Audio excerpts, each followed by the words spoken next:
تعالوا اقول لكم التتبيله اللي انا بعتمدها لكل انواع السمك اذا كان مقلي او مشوي او صينيه، وبتطلع بجد خطيره حلوه جدا.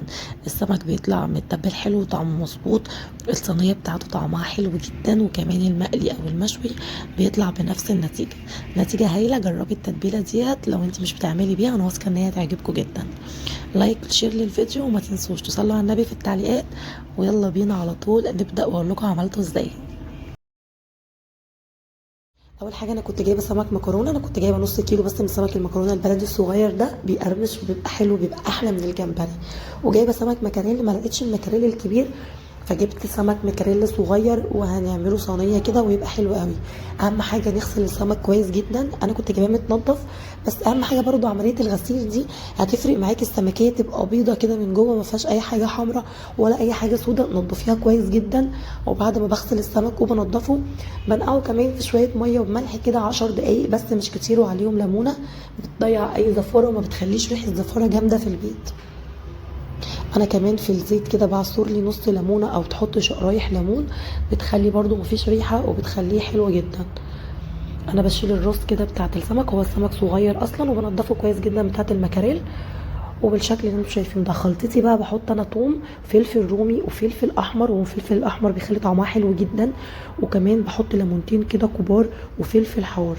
التوابل بتاعتنا انا بحط ملح وكمون ورشه صغيره من البابريكا والكركم بس، ما بحطش توابل كتير. شويه الخل بقى عشان الخلطه دي تتضرب كويس وتبقى هايله كده. هنا هنحط معلقتين كده من الكمون، معلقتين صغيرين مليانين، وكمان معلقتين من الملح. انا هنا حاطه الكركم على البابريكا، فحطيت منهم معلقه، يعني نص من دي ونص من دي. هنا كان الموضوع مهم قوي، مش عارفه انا وماما بنتكلم في ايه والموضوع واخدني يعني. لا هنا كنت بتخانق.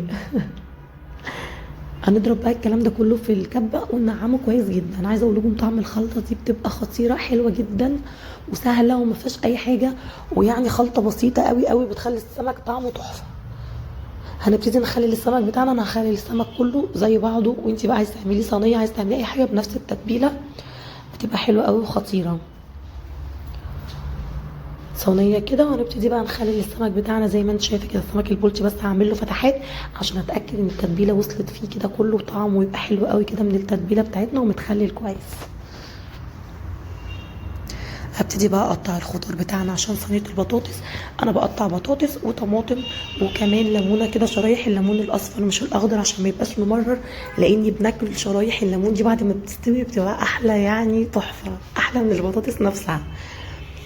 قطعي كل حاجه شرايح كده صغيره زي ما انت شايفه. وبعدين انا سايبه شويه من خلطه السمك عشان هتبل بيها الخضار بتاعنا. لو عندك بصلايه قطعيها شرايح، حطيهم كلهم على بعض، حطي عليهم شويه من التتبيله وقلبي بقى كله الكلام الجميل ده في بعضه، ورصي على وشهم السمك. هحط على السمك بعد ما ارصه كده معلقتين كده من الزيت على وش السمك. انا هنا بقى ولعت الفرن يسخن درجه حراره 180. الفرن البطاطس هتخش فيها تقعد تقريبا نص ساعه، انا مش مقطعاها سميكه قوي، فاول ما البطاطس تستوي هتلاقي السمك بتاعك استوى وزي الفل. هندخل الصينيه الفرن وهنروح بقى نعمل بقيه السمك بتاعنا. انا كنت هعمل لكم شويه رز صيدليه، بس للاسف اول ما حطيت البصله والزيت النور قطع، فالرز كده ما اتصورش وركناه على جنب. انا بعمل بقى الخلطه بتاعت السمك. هنا دقيق، بحط على الدقيق نص كوبايه كده من البقسماط وملح وكمون بس. لو ما عنديش بقسماط انزلي على الدقيق بتاعك بكيس فيجيتار حار، هيخلي السمك مقرمش وطعمه حلو، وفيه توابل حلوه بتظبط السمك بصراحه. مش هتحطي فيجيتار حار، حطي بقى نص كوبايه البقسماط المطحون، وكمان عليهم رشه كده من الملح ومن الكمون، وابتدي انزلي بالسمك في الزيت كده، زيت سخن. انا بنزل درجه حراره الزيت بخليها يعني متوسطه، ولا عالي قوي ولا واطي قوي عشان ما يشربش زيت، وعشان لو عالي ما يحرقش ويبقى ني من جوه. اول ما يبتدي ياخد لون من الاطراف كده هقلبه، مش هقلبه قبل ما ياخد لون عشان ما يتريش معاكي، ويفضل محافظه السمكيه كده على نفسها وماسكه نفسها وما تبقاش طريه خالص.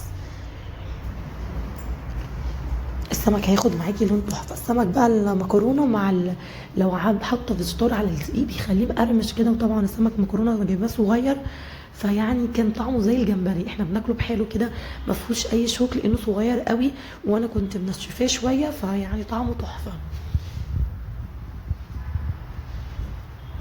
شايفين بقى لون السمك بقى عامل ازاي، والسمك المكرونه بجد خطير.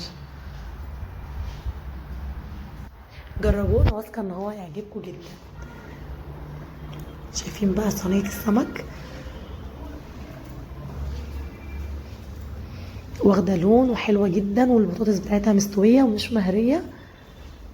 احنا مش قادرين نوقف يعني، احنا اكلنا الاكل كله، ما تبقاش اي حاجه.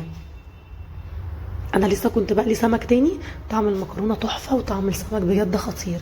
لو لسه بتشوفيني لحد دلوقتي شكرا انك بتشوفي الفيديو للاخر. ما تنسيش بقى لايك وشير للفيديو. لو انت مش مشتركه في القناه استناكي تشتركي في القناه وتفعلي جرس التنبيه عشان قناتي تكبر بيكم.